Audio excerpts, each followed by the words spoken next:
এ 1400 বেচছি 1400 1400 ওজন কতটা আছে? 700 হবে। 700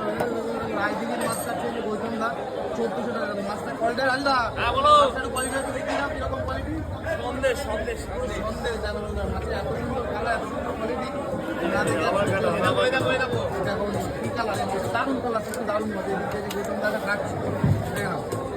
গৌতম কাছে ইলিশ মাছ কাটার বিক্রি করার যে স্পেশাল ইলিশ মাছ কাটিং বড় বড় কাঁচা মশলা কাটে দোকান থেকে রাজু দাকে বিক্রি করে তাই তো দেখি এই মাছটা কালার ক্লিয়ারি কেমন দেখি এই কি কালার এটা তো তেল তো না তেল সব তেল রাইডিংয়ের তো নাকি হ্যাঁ রাইডিং ইলিশ কাটা হচ্ছে তেলালা ইলিশ পেটে কালার দারুণ ডিম আছে হ্যাঁ হ্যাঁ হালকা ডিম আছে হালকা ডিম আছে এটা ডিম আছে কিন্তু ওইটাই ডিম আছে ওটাই ওটাই ডিম নেই এটাই ডিম আছে একটাই ডিম আছে একটাই ডিম নেই ওই যে এর ওজন কতটা বললে আরেকবার বলে দাও হ্যাঁ 800 গ্রাম 800 গ্রাম ওজন ইলিশ 1400 টাকা তাই তো 800 গ্রাম ওজন ইলিশ 1400 টাকা করে বিক্রি করলো রাজুদা ওই যে রাজুদা ভাই ভালো ইলিশ খেতে